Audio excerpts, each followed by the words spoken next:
नमस्कार दोस्तों, जय श्री श्याम। काफी निवेशक को यहाँ पे ये डर लग रहा है कि सर अगर हम इंडिया के स्टॉक मार्केट की बात करें तो यहाँ पे काफी दिन से हमको गिरावट देखने को मिल रही है, काफी करेक्शन देखने को मिल रहा है।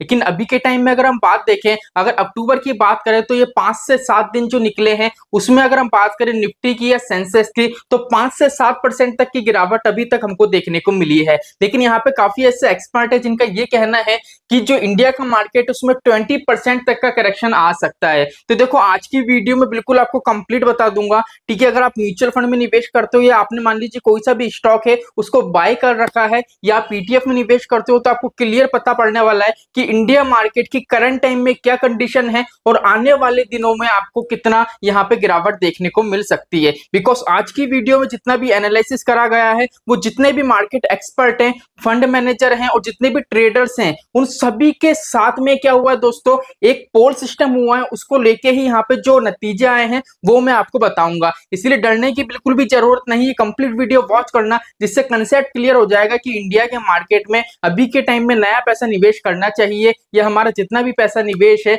उसको निकाल लेना चाहिए। तो चलिए शुरू करते हैं। चैनल पे नए हो तो चैनल को सब्सक्राइब कर देना और बेल आइकन के बटन को दबा देना। तो सिंपली चलिए चलते हैं हमारी पहली स्लाइड पे। देखो यहाँ पे देखो, अगर हम बात करें करंट टाइम की तो करंट टाइम में अगर हम इंडिया के मार्केट की बात करें, अगर हम निफ्टी की बात करें और सेंसेक्स की बात करें तो यहाँ पे जैसे कि मैंने वीडियो के स्टार्टिंग में बताया 5 से 7% तक की गिरावट अभी के टाइम में आपको देखने को मिल रही है। लेकिन मार्केट एक्सपर्ट की बात करें तो उनका ये कहना है कि अभी निफ्टी और सेंसेक्स अभी मार्केट जिस पॉइंट पे बैठा है उस पॉइंट से भी मार्केट में 10% तक का करेक्शन आने की पूरी उम्मीद है। ठीक है, तो यहां तक का कंसेप्ट क्लियर हो गया। अब यहाँ पे ये चीज देखो, यहाँ पे क्या है 52% क्या हुआ था दोस्तों, यहाँ पे क्या होता मनी कंट्रोल वाला, जैसे आपने देखा होगा यूट्यूब पे अगर मैं कम्युनिटी में कोई पोस्ट डालता हूँ, जैसे मान लीजिए मुझे टाइमिंग चेंज करना है तो वहां पे मैं टाइमिंग लिखता हूँ और वोट सिस्टम रहता है जिससे आप क्या होता है अपने हिसाब से जो भी आपको टाइमिंग सुटेबल होता है आप वोट करो, जिससे क्या होता है एक पोल सिस्टम होता है। तो ऐसी मनी कंट्रोल द्वारा पोल चलाया गया था कि इंडिया के मार्केट की क्या कंडीशन है, जिसमें देखो ट्रेडर शामिल थे, फंड मैनेजर शामिल थे और जो मार्केट एक्सपर्ट हैं वो सभी के सभी शामिल थे।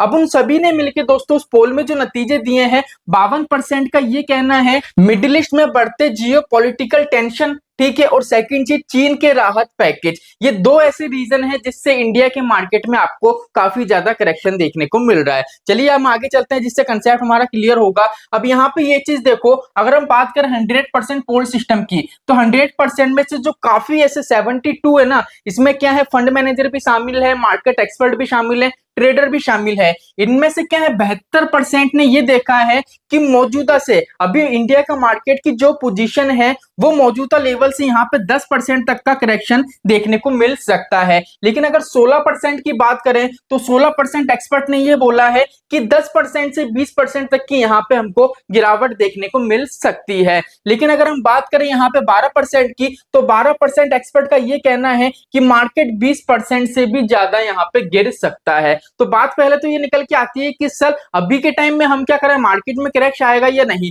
देखो कंप्लीट स्लाइड पे बात करते हैं, उसके बाद हम कंप्लीट आपको बताएंगे कि आपको क्या करना है, किस तरीके से आपका इन्वेस्टमेंट फिलॉसफी आपको करनी है। ठीक है, अब यहाँ पे देखो भारतीय बाजार अभी के टाइम में महंगा है या नहीं, तो यहाँ पे भी जो पोल सिस्टम हुआ था तो 64%, ठीक है, मार्केट एक्सपर्ट का कहना था कि मार्केट अभी के टाइम में क्या है काफी ज्यादा ओवर वैल्यूड है, काफी अपनी हाई पोजीशन पे बैठा हुआ है। अगर बात करें निफ्टी की, सेंसेक्स की या इंडिया के किसी भी इंडेक्स की बात करें तो अभी भी जो उसमें 5% की गिरावट हुई है उसके बाद भी अभी वो अपने ऑल टाइम हिट पे बैठा हुआ है। ठीक है, और यहाँ पे 36% का ये कहना है कि मार्केट ना तो ज्यादा हाई है ना ज्यादा लो है, मार्केट बिल्कुल वाजिब वैल्यू पर बैठा हुआ है, इसलिए कोई दिक्कत परेशानी नहीं है। लेकिन यहाँ पे किसी ने ये नहीं बोला है कि इंडिया का मार्केट है अभी सस्ता है। तो यहाँ पे बात निकल के आती है, अगर मार्केट की बात करें तो ये चीज आपने भी देखी होगी, इंडिया के मार्केट में काफी ज्यादा आपने ये देखा होगा कि मार्केट कंटिन्यू वे में आपका ऊपर की तरफ जा रहा है।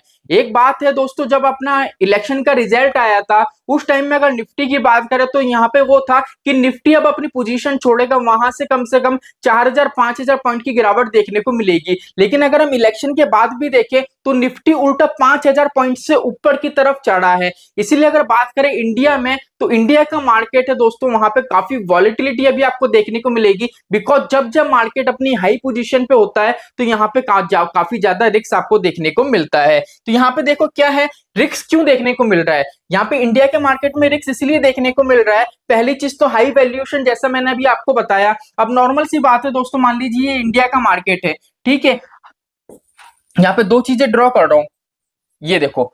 अब यहाँ पे ये चीज देखो, इस पॉइंट से इस पॉइंट तक मार्केट आया है, ठीक है। और यहाँ पे देखो इस पॉइंट से यहाँ तक मार्केट आया है, लेकिन कंटिन्यू धीरे धीरे धीरे धीरे ऊपर की तरफ जा रहा है। और यहाँ पे देखो बिल्कुल कंटिन्यू वे में ऊपर की तरफ जा रहा है। अब क्या होगा, अगर मार्केट में वैल्यूएशन ज्यादा होगा, मार्केट कंटिन्यू वे में ऊपर जाएगा, तो वहां पे क्या होगा, प्रॉफिट बुकिंग ज्यादा चलेगी। बिकॉज जो एफआईआई होते हैं ये किसी के सगे नहीं होते हैं, फॉरेन कंट्री के निवेशक यही करते हैं। आज उनको जिस कंट्री का मार्केट लगता है कि भैया ये सस्ता है, हम वहां पैसा डालते हैं। जब लगता है कि मार्केट ऊपर आ गया तो अपना प्रॉफिट बुक कर लेते हैं, किसी दूसरी कंट्री के मार्केट में पैसा डाल लेते हैं। तो ये चीजें चलती रहती है। एफआईआई का हम कुछ नहीं कर सकते, बिकॉज अगर हम बात करें तो इंडिया का मार्केट उसमें काफी ज्यादा वैल्यूएशन है, इसलिए यहाँ पे वॉलिटिलिटी आपको देखने को मिल रही है। सेकंड बात करें कंपनी का कमजोर नतीजा, अगर यहाँ पे क्या है, जो हम यहाँ पे पोल सिस्टम देखें तो 36% का ये कहना है कि अगर हम कंपनीज की बात करें तो कंपनी का कमजोर नतीजा, यह भी एक रीजन हो सकता है। लेकिन अगर हम बात करें तीसरे नियम की, जियो पॉलिटिकल वाले की, तो 20% को ये लगता है कि पॉलिटिक्स की टेंशन की वजह से भी मार्केट में यहाँ पे क्रैश देखने को मिल रहा है। तो यहाँ पे पहली चीज तो बात आती है कि सर क्या इंडिया के मार्केट में और करेक्शन देखने को मिलेगा या नहीं।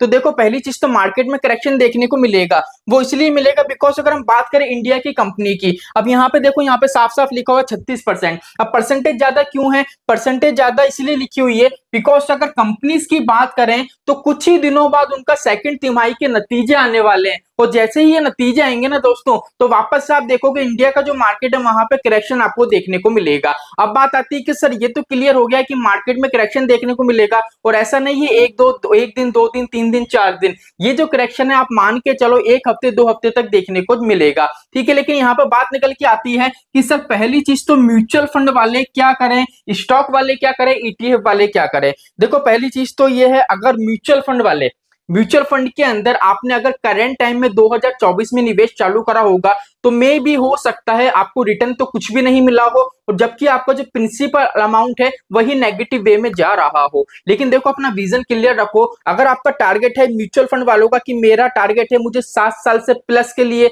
या 5 साल से प्लस के लिए निवेश करना है, तो अभी के टाइम में कंटिन्यू बने रहो, आपको कोई दिक्कत परेशानी नहीं आएगी। मार्केट अगर 20% भी डाउन जाता है तो भी आपको दिक्कत परेशानी नहीं आने वाली है, बिकॉज लॉन्ग टर्म में आपका अच्छा खासा बेनिफिट हो जाएगा। लेकिन अगर आपका टारगेट है मुझे 6 महीने, 1 साल, 2 साल के लिए निवेश करना है, तो अभी निकल जाओ, ज्यादा बढ़िया रहेगा, ठीक है। क्योंकि जितना ज्यादा रुकोगे उतना आपका यहाँ पे लॉस होता हुआ जाएगा। बात आती है डिफेंस सेक्टर वाले क्या करें। देखो डिफेंस सेक्टर का चाहे आपने ईटीएफ ले रखा हो, चाहे डिफेंस सेक्टर का आपने कोई पर्टिकुलर फंड ले रखा हो, ईटीएफ अगर आपके पास पर्टिकुलर डिफेंस सेक्टर से रिलेटेड कोई सा भी फंड हो, तो यहाँ से आप एक्सिट कर लोगे तो ही ज्यादा बेटर रहेगा। बिकॉज अगर आप सोचोगे मैं मेरा प्रॉफिट बुक करूंगा तब जाके निकलूंगा, तो वहां पे काफी ज्यादा देरी हो सकती है। इसलिए प्रॉफिट बुकिंग छोड़ो, अभी के टाइम में क्रैश से बचो और वहां से पैसा निकाल लो डिफेंस सेक्टर वाले। अगर आपने normally large cap, mid cap, small cap में निवेश करा है, फ्लेक्सी कैप, मल्टी कैप में निवेश करा है, वैल्यू फंड में निवेश करा है, तो कोई दिक्कत परेशानी नहीं है। इस मार्केट करेक्शन से आपको गिरावट देखने को मिलेगी, लेकिन इतनी गिरावट भी देखने को नहीं मिलेगी जिससे क्या होगा, आपका पोर्टफोलियो पूरा ही खराब हो जाए, ठीक है। यहां तक क्लियर हो गया। अगर आपको म्यूचुअल फंड में नया पैसा निवेश करना है, देखो 3 तारीख का जो मार्केट था उस हिसाब से मिड कैप और स्मॉल कैप में काफी बेटर बेनिफिट हमको देखने को मिला था। लेकिन अभी करंट टाइम में अगर हम बात करें मार्केट क्रैश की, तो यहाँ पे अगर आप ज्यादा से ज्यादा पैसा लार्ज कैप कंपनीज में लगाओगे, फ्लेक्सी कैप कंपनी में लगाओगे, मल्टी कैप कंपनी में लगाओगे और मिड कैप कंपनी में लगाओगे, तो यहाँ पे काफी ज्यादा बेटर आपको कॉर्पस देखने को मिलेगा। फ्यूचर में क्या होगा, ज्यादा बेनिफिट आपको देखने को मिलेगा। अगर ईटीएफ में निवेश करते हो तो मैंने बता ही दिया है, 2 ईटीएफ लेके रख लो, एक गोल्ड का लेके रख लो और एक इक्विटी का लेकर रख लो, जिससे आपको दिक्कत परेशानी नहीं आएगी, ठीक है। ईटीएफ के बारे में भी मैंने बता रखा है, मैं आपको लिंक भी दे दूंगा कि कौन, मैं डिस्क्रिप्शन में कंप्लीट आपको बता दूंगा जो बढ़िया बढ़िया म्यूचुअल फंड है, जो बढ़िया बढ़िया ईटीएफ है। आपकी रिस्क लेने की कैपेबिलिटी के हिसाब से,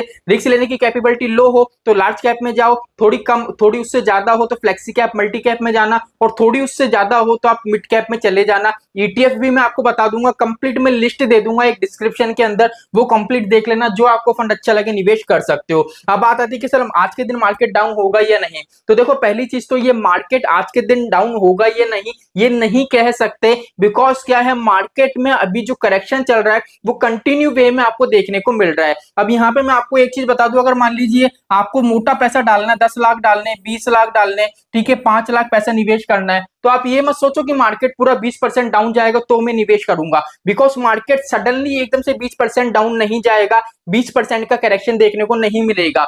अभी जैसे आपने देखा था अक्टूबर की बात करें तो पहले 2% की गिरावट, फिर 3% की, ऐसे करके 5 से 7% तक का करेक्शन अभी देखने को मिला है। तो ऐसे ही छोटे छोटे करेक्शन आपको देखने को मिलेंगे। जितना मार्केट में आपको करेक्शन देखने को मिल रहा है उस हिसाब से आपका पैसा इसको टुकड़े करो और म्यूचुअल फंड ETF में जहां निवेश करना है वहां पे निवेश कर सकते हो। लेकिन अगर आपने स्टॉक मार्केट में किसी स्टॉक को बाय कर रखा है, किसी को होल्ड कर रखा है, तो मे भी हो सकता है वो आपको काफी ज्यादा नेगेटिव वैल्यू दिखा रहा हो। क्योंकि अगर हम बात करें रेल विकास निगम की, तो रेल विकास निगम का जो स्टॉक है कंस्ट्रक्शन वाला पार्ट है, कंस्ट्रक्शन का ये स्टॉक है। और यहाँ पे क्या था दोस्तों, इसकी अगर हाईएक्स वैल्यू की बात करें तो उसने 600 क्रॉस कर ली थी, लेकिन अभी करंट टाइम में बात करें तो 450 की वैल्यू पे ये ट्रेड कर रहा है। तो यहाँ पे काफी ज्यादा गिरावट देखने को मिली है। अगर स्टॉक का आपका टारगेट है मुझे लंबे टाइम के लिए ही होल्ड करना है तो ही स्टॉक को रखना, बिकॉज स्टॉक में आपको भी भारी गिरावट देखने को मिल सकती है। तो आई होप आपको समझ में आ गया होगा कि म्यूचुअल फंड को लेकर किस तरीके की प्लानिंग करनी है। देखो यहाँ पे काफी निवेशक का डर है कि सर मेरा नुकसान हो जाएगा, तो ये 20% का पूरा की पूरा जब गिरावट हो जाए उसके बाद में मेरा पैसा म्यूचुअल फंड में डालूंगा, अभी मेरा पैसा निकाल लेता हूं, तो ऐसी गलती मत करना, ठीक है। क्योंकि क्या होता है मार्केट हमेशा ऐसा नहीं है मार्केट गिर रहा है तो उस मूवमेंट पे जाएगा। मार्केट जिस दिन गिरता भी है ना तो मार्केट इस तरीके से गिरता है, ये देखो इस तरीके से गिरता है, उसमें हाई भी होता है लो भी होता है। और सेम डे की एनएवी जो आपको अलॉट होती है ना, मार्केट की ओपनिंग प्राइस क्या है, मार्केट की क्लोज प्राइस क्या है, मार्केट कितना हाई गया है और मार्केट कितना लो गया है, इन चारों वैल्यू का एवरेज निकलता है, उसके बाद ही आपको एनएवी अलॉट होती है। तो इस तरीके की गलती मत करना। म्यूचुअल फंड से अगर नुकसान खा के पैसा निकालोगे तो आपका लॉस हो सकता है। आपका टारगेट लॉन्ग टर्म का हो तो टिके रहो, यहाँ पे क्रैशेस देखने को मिलेंगे, हो सकता है आपका प्रिंसिपल अमाउंट है वो भी नेगेटिव देखने को मिल रहा हो, इसी लेकिन आपको घबराने की बिल्कुल भी जरूरत नहीं, बिकॉज म्यूचुअल फंड में जैसा कि मैंने आपको प्रीवियस डेटा दिया था, मैं डिस्क्रिप्शन में 2 से 3 वीडियो के लिंक दूंगा, वो भी आप देखना, जिससे आपको पता पड़ेगा कि क्या होता है। अगर देखो यहाँ पर शॉर्ट फॉर्म में मैं आपको बता देता हूं, अगर हम निफ्टी की बात करें ना, निफ्टी की बात करें तो 2002 के अंदर आई थिंक ये 1000 पॉइंट पे था, ठीक है। लेकिन अभी करंट टाइम में 2024 की बात करें तो यहाँ पे कितने पॉइंट पे है, ये 25,000 पॉइंट पे है। तो यहाँ पे सीधा सीधा आप देखोगे तो कितने का बेनिफिट देखने को मिल रहा है, 24,000 का। अब 2002 से लेके 2024 के बीच में हमको कितने ज्यादा क्रैशेस देखने को मिले हैं। यहाँ पे हमारा मनी है, उसकी मनी है, नोटबंदी भी हुई थी, और क्या नाम है इसका, कोविड जैसी कंडीशन भी हमको देखने को मिली थी, और इससे पहले भी ईरान वाली लड़ाई वापस पहले भी हुई थी, तो काफी करेक्शन देखने को मिला था। उसके बाद भी देखो निफ्टी 2002 में 1000 पॉइंट से सीधा सीधा 25,000 पॉइंट पे आ गया। इसलिए अगर मार्केट में करेक्शन आता है ना, मार्केट अगर 5,000 7,000 10,000 पॉइंट से डाउन भी जाता है तो भी लॉन्ग टर्म में आपको यहाँ पे बेनिफिट देखने को मिलेगा। तो आई होप आज की वीडियो आपको अच्छा लगा होगा। तो चलिए आज के लिए इतना ही, मिलते हैं हमारी नेक्स्ट वीडियो में। जय श्री श्याम दोस्तों, जय श्री राधे।